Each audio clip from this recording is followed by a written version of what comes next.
Accomplir plusieurs tâches dans ta semaine, voire ta journée. Courir toujours plus. Comprendre qu'il faut prendre du temps pour toi parce que tout le monde te le dit. Mais rattraper ton retard la semaine suivante et courir encore plus. Et finir par te casser la gueule. Oui, j'ai embrassé le macadam. Et à ce jour, j'ai une rotule dentelée comme un couteau à pain. Oui, j'ai mal. Salut à toi, bel humain. Je te souhaite la bienvenue sur le podcast Essentiellement Soi. Le podcast à écouter pendant ta pause café. Je suis Odjeli et chaque matin, je me lève pour guider le bel humain que tu es vers une vie plus sereine et plus saine. Je t'aide à libérer tes tensions physiques, mentales et émotionnelles grâce à des outils de développement personnel et l'utilisation des huiles essentielles. Je te diffuse de l'inspiration afin de créer des déclics pour te permettre de te libérer et d'incarner la personne qui sommeille en toi. Permets-toi aujourd'hui de t'épanouir en prenant un café avec moi. Je t'accompagnerai au travers des épisodes de ce podcast pour t'apporter de nouvelles approches et des actions concrètes. Salut à toi, bel humain. Allez, prends-toi un café et viens écouter ma mésaventure. Oui, parfois j'ai l'impression de vivre dans l'urgence. En même temps, j'aime cette adrénaline. C'est d'ailleurs pour ça que j'ai été infirmière aux urgences. Mais depuis 10 ans, je suis entrepreneur. Je peux prendre du temps pour moi. C'est certain, puisque j'aménage mon horaire comme bon me semble. Mais je travaille plus qu'avant. L'urgence de rester dans la course, un perfectionnisme que j'ai cultivé et surtout beaucoup plus de tâches à traiter. Être à la fois secrétaire, comptable, gestionnaire, formatrice, thérapeute, bref, gérer mon entreprise, développer mon business, créer du contenu, répondre aux appels, aux emails, aux messages. Et alors j'adore les « je te relance car tu n'as pas répondu à mon message ». Bien entendu, message envoyé hier soir à 22h et il est seulement 8h du matin quand on me relance. Oui, je te jure que ce genre de message, j'en ai régulièrement. Juste pour qu'on soit d'accord, Aude a une vie de famille, donc le soir et le week-end, elle te répond si elle peut. Et dans la semaine, bien souvent, je suis en rendez-vous. Alors, pas la peine de t'agacer si je ne réponds pas de suite. Je ne fais pas exprès d'ignorer ton appel ou ton message. Surtout que je suis quand même assez réactive et je ne laisse jamais un message sans réponse. Ce qui est rigolo, ce sont les personnes bien intentionnées qui te disent de ralentir, de prendre du temps pour toi. Elles ont raison, elles te voient t'épuiser. Mais ce sont les premières à t'envoyer des messages parce qu'elles ont besoin d'aide. En disant « tu réponds quand tu peux, hein », mais avec à la fin du message « j'attends impatiemment ta réponse ». Des fois, je me pose question. Après, il y a celles qui, aussi bien intentionnées, te disent de stopper, de prendre carrément un arrêt de travail parce qu'elles s'inquiètent pour toi, sincèrement. Ces personnes qui me disent ça sont souvent des salariés et ne comprennent pas forcément l'enjeu de l'entreprise. Tu travailles pas? Eh bien, il n'y a pas de salaire à la fin du mois qui t'attend. Donc oui, je veux bien ralentir, mais stopper, ça c'est plus compliqué. Chaque jour, je suis envahie d'emails, de messages privés sur les réseaux sociaux qui me donnent le tournis. Mon urgence, l'efficacité et la rapidité à répondre. Mes projets et dossiers qui s'empilent sur mon bureau avec la notion en attente, reporté. Et puis finalement, en fin d'année dernière, je craque. Les messages sans réponse commencent à s'entasser.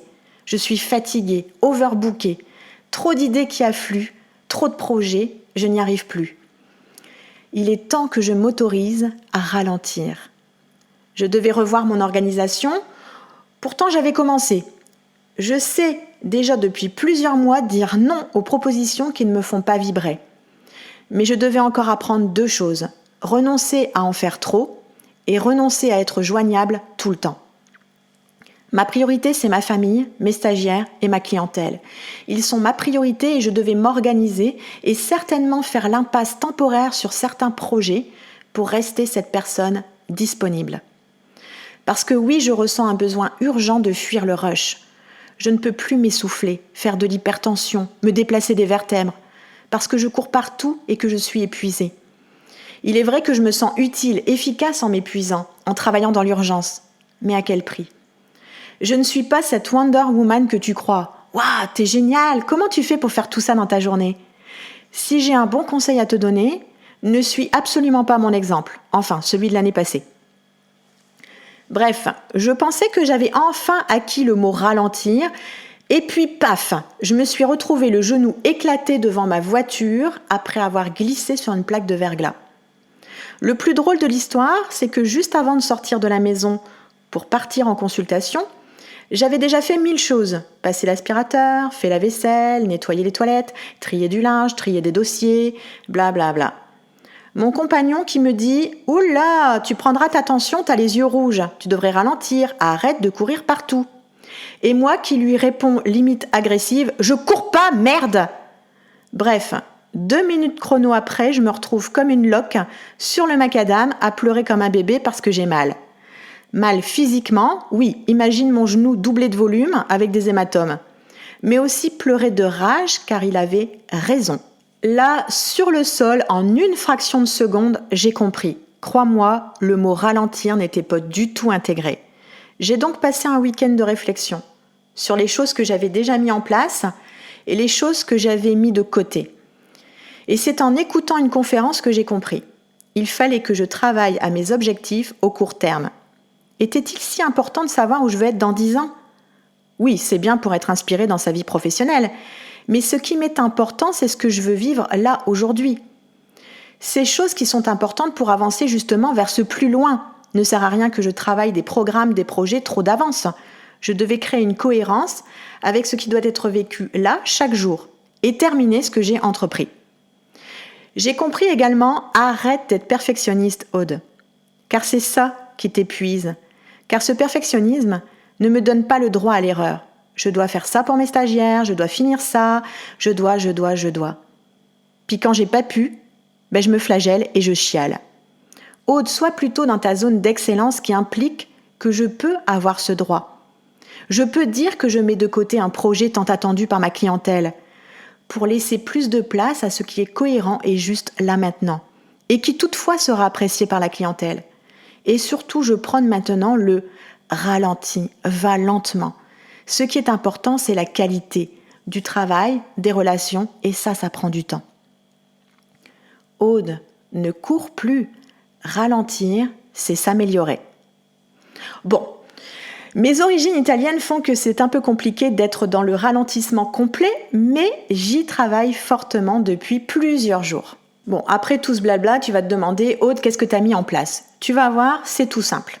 Alors, j'avais déjà mis en place la plupart de ce que je vais t'énoncer, mais parfois, ça avait dérapé un peu. Alors, la première chose, c'est que je me lève plus tôt. Ça implique que je dois me coucher plus tôt.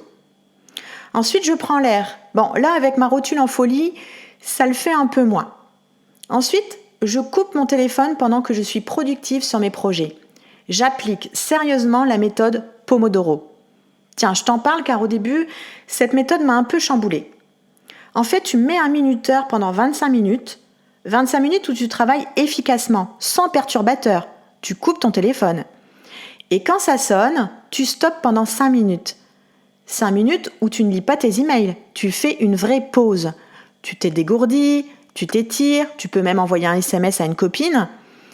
Et puis, au bout de 5 minutes, tu reprends 25 minutes de travail. Au bout de 4 Pomodoro, tu fais une pause plus longue, 15-30 minutes. Là aussi, c'est une vraie pause. Tu te lèves, tu te dégourdis, tu pars te servir un café. Bref, pour ma part, prise par le timing de mes objectifs, je sautais les pauses. Grossière erreur. Maintenant, j'ai compris, pendant mes pauses, je fais de la déambulation contemplative. Oui, t'as bien entendu. Je déambule chez moi ou dans mon jardin et je contemple. Je suis comme dans une sorte de pleine conscience de ce qui m'entoure. Donc, je médite. Et d'ailleurs, j'ai repris la méditation le soir pour calmer mon mental et surtout ne pas culpabiliser. Non, ce n'est pas égoïste de penser à moi. Ensuite, je m'accorde une demi-journée par semaine à penser rien qu'à moi. Oui, je m'autorise à ne rien faire pour y voir plus clair. Et puis, je suis fière de moi et je m'aime. J'arrête de me sentir mal de ne pas faire plus, d'être plus longue qu'avant pour établir un projet. Je me remercie de prendre ce temps pour être en qualité. Je privilégie également de grandes périodes d'olfactothérapie. Oui, je respire les huiles essentielles pour me permettre de rester dans le « je ralentis ». Pour ma part, je respire l'orange sauvage. Voilà pour ce 13e épisode. Je pense que j'ai fait le tour. Je voulais simplement t'informer que ralentir est enfin intégré en ma personne, grâce à une chute. Et promis, mon genou douloureux me rappelle chaque jour « ralentis ». Alors toi aussi ralentis, évite les traumatismes psychologiques et physiques. Si tu as aimé cet épisode, abonne-toi à ma chaîne. Si tu le trouves utile, n'hésite pas à le partager et me laisser un commentaire. Dis-moi si toi aussi, le terme ralentir a eu du mal à être intégré en toi. Je t'invite également à faire un tour sur mon site internet sophrologie-arras.fr et ma page Facebook Odjeli Sophrologue Aromatologue. À bientôt pour le prochain épisode.